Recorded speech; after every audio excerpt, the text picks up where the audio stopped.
Senior Life Journeys presents Carol Howell's Let's Talk Dementia, a podcast designed to help caregivers find knowledge, power, hope, and smiles in their dementia caregiving journey. Welcome to Let's Talk Dementia. Here is your host, best-selling author, Carol Howell.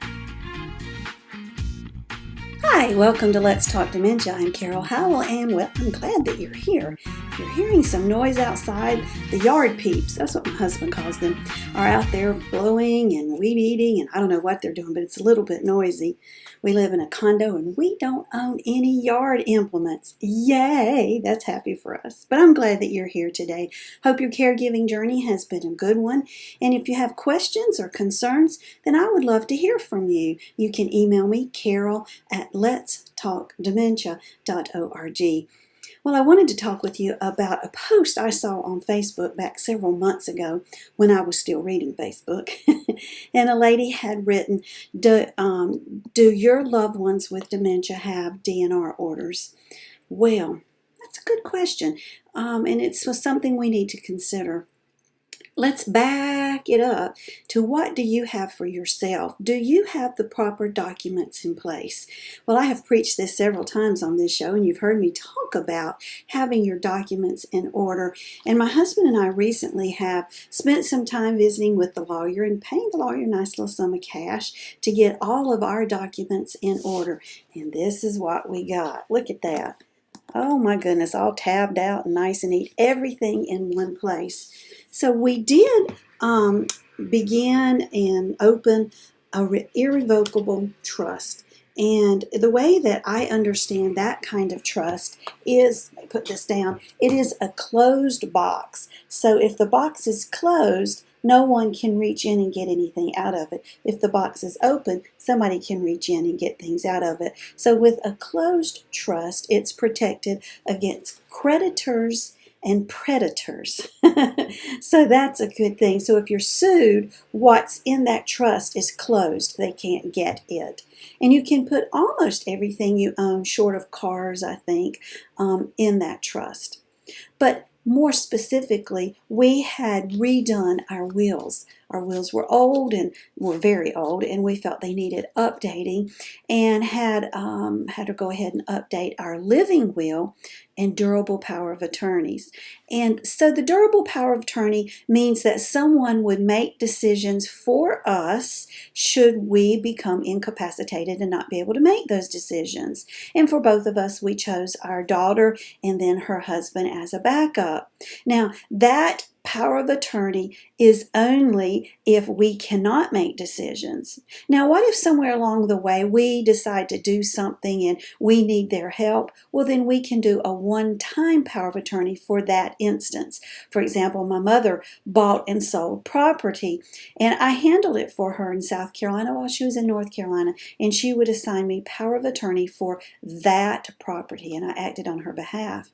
But I had general, durable power of attorney for her. General meaning it covered everything. This came later in her life.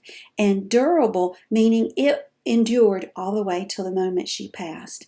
Now, when we pass, our power of attorneys are no longer in effect. So if you have one on your mom and you think you're going to make decisions for her after her death, you don't have that authority any longer. General durable power of attorney.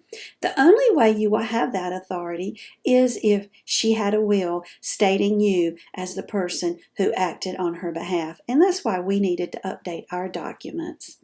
In there, we also have a living will. It says, if I am no longer alive, I am just being sustained by life support. Is that what I want? My answer is no.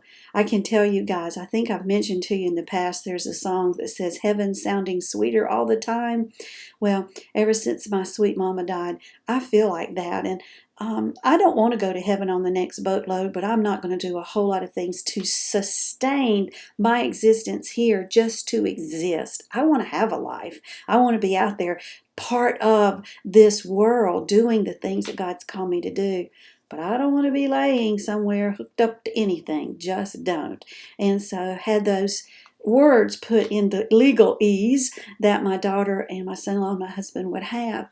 It also said, do I want food and water withheld?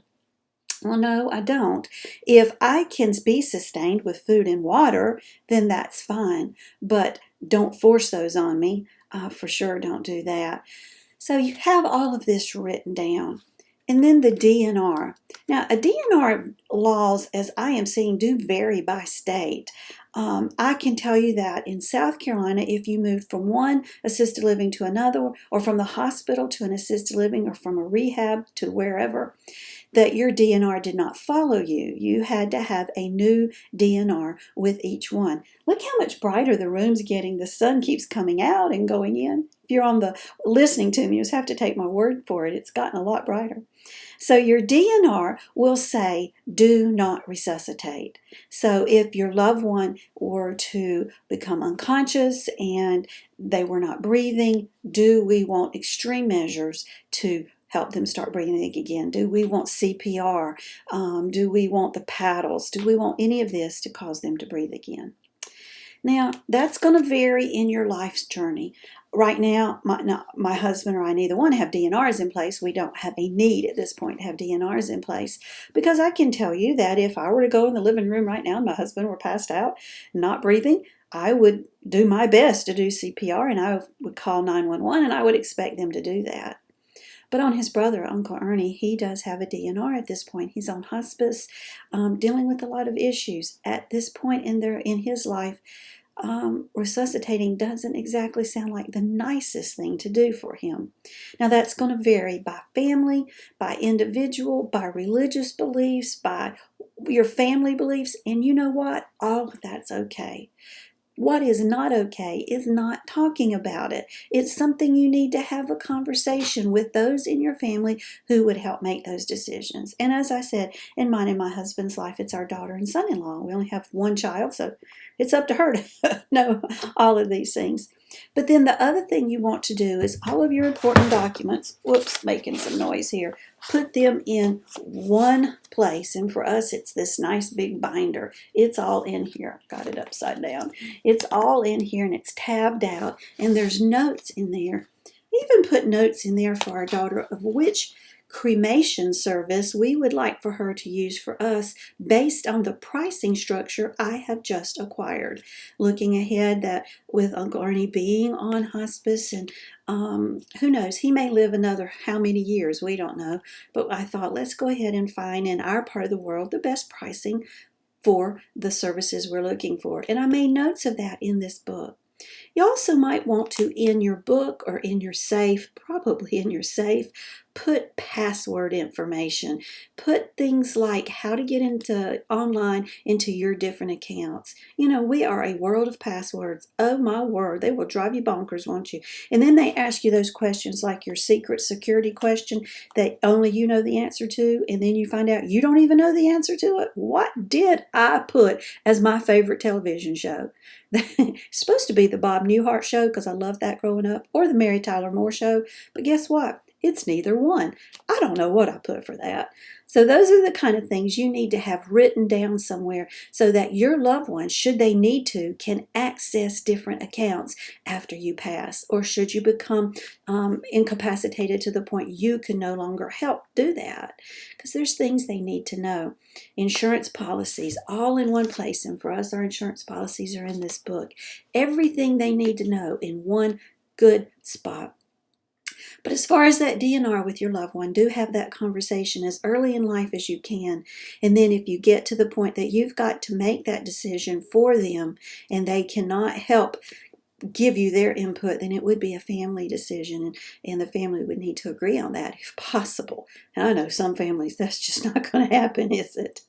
Oh, mercy. Families are a trip. For sure.